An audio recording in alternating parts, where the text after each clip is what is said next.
Brought to you by ITEL and Sensodent K.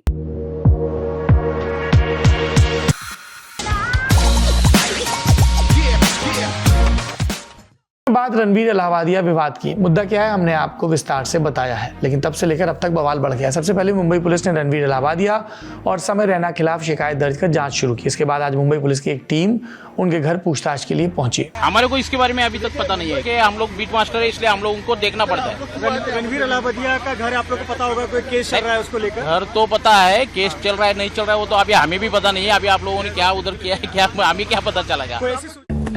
बस back नहीं SLS paraffin और दूध का करंट भी कौन तो लाइफ का करंट ऑन कुछ भी तो ट्राई करके देख ले। सेंसोडेंट के टूथपेस्ट फॉर सेंसिटिव टीथ। इसके अलावा असम के गुवाहाटी और मध्य प्रदेश के इंदौर में भी उनके खिलाफ शिकायतें दर्ज कराई गई। ये तो पुलिस कचहरी की बात हुई। अब ये मुद्दा संसद भवन भी पहुंचा। संसद में शिवसेना के ठाणे सांसद नरेश गणपत महस्के ने इस विवाद को उठाया और मांग की कि OTT प्लेटफॉर्म के लिए सख्त कानून बनाए जाएं ताकि भविष्य में इस तरह की घटनाओं को रोका जा सके। इंडिया टुडे की रिपोर्ट के मुताबिक संसदीय सूचना एवं प्रौद्योगिकी समिति भी रणवीर इलाहाबादिया को तलब करने की योजना बना रही है। ध्यान रहे, शिवसेना उद्धव ठाकरे गुट की सांसद प्रियंका चतुर्वेदी भी इस पैनल की सदस्य है, जिन्होंने खुलकर रणवीर के कमेंट्स की आलोचना की।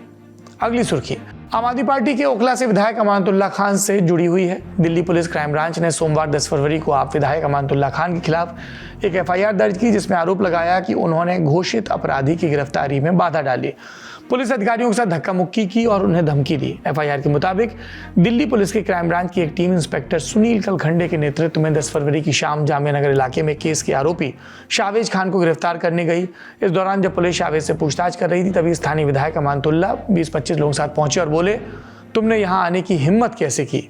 उन्होंने और उनके साथियों ने हमें धक्का दिया, मारपीट की और धमकी दी कि कोई नहीं जान पाएगा कि तुम लोग कहां चले गए और तुम्हारे और पुलिस और कोर्ट के कागज यहीं रह जाएंगे। FIR में आगे कहा गया, अमानतुल्लाह खान ने पुलिसकर्मियों को धमकी देते हुए कहा कि तुम नहीं जानते मैं कौन हूं, मैं तुम्हारी वर्दी उतरवा दूंगा, मुझे कोई फर्क नहीं पड़ता कि मेरे खिलाफ एक और मामला दर्ज हो जाए, मैं तुम्हें खत्म कर दूंगा और कोई गवाह तक नहीं मिलेगा, अगर कोई मिला भी तो मैं खुद देख लूंगा। इसके बाद बकौल पुलिस अमानतुल्लाह खान और उनके साथियों ने पुलिस टीम से धक्का मुक्की की, शावेज को छुड़ाया और वहां से भगा दिया।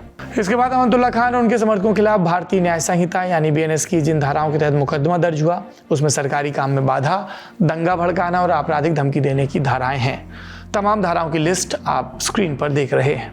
FIR में अमानतुल्लाह खान के 3 सहयोगियों लद्दन, मुनीर और फरमान का भी नाम दर्ज किया गया। पुलिस के मुताबिक इन लोगों ने भी क्राइम ब्रांच की टीम के साथ मारपीट की। इस मामले में मोड़ तब आया जब 11 फरवरी को दिल्ली पुलिस इस केस के सिलसिले में आप विधायक से पूछताछ करने उनके आवास पहुंची और वो आवास पर नहीं मिले। इसके बाद दिल्ली पुलिस ने अमानतुल्लाह खान की धरपकड़ के लिए ऑपरेशन लॉन्च किया। अगली सुर्खी में बात EVM की। सुप्रीम कोर्ट में मंगलवार 11 फरवरी को इलेक्ट्रॉनिक वोटिंग मशीनों यानी EVM के वेरिफिकेशन के लिए पॉलिसी बनाने की मांग वाली याचिका पर सुनवाई हुई। CJI संजीव खन्ना और जस्टिस दीपांकर दत्ता की बेंच ने चुनाव आयोग को निर्देश दिया कि सुनवाई की प्रक्रिया पूरी होने तक EVM में कोई डेटा रिलोड न करें, न कोई डेटा डिलीट करें। CJI ने कहा, यह कोई विरोध की स्थिति नहीं है। अगर हारने वाले उम्मीदवार को कोई स्पष्टीकरण चाहिए तो इंजीनियर यह स्पष्ट कर सकता है कोई छेड़छाड़ नहीं हुई। इलेक्शन कमीशन को अब सुप्रीम कोर्ट में EVM की मेमोरी और माइक्रो कंट्रोलर डिलीट करने की पूरी प्रक्रिया की जानकारी देनी होगी। दरअसल हरियाणा के पूर्व मंत्री करण सिंह दलाल, 5 बार के विधायक लखन कुमार सिंगला और एसोसिएशन फॉर डेमोक्रेटिक रिफॉर्म्स ने सुप्रीम कोर्ट में ये याचिका लगाई थी। उन्होंने कोर्ट से EVM की जांच के लिए मजबूत सिस्टम बनाने की मांग की थी। ये भी कहा कि चुनाव आयोग EVM के 4 components control unit, ballot unit, VVPAT और सिंबल लोडिंग यूनिट की ओरिजिनल बर्न मेमोरी और माइक्रो कंट्रोलर की जांच के लिए पॉलिसी बनाए, जिस पर आज सुनवाई हुई और ये आदेश आया।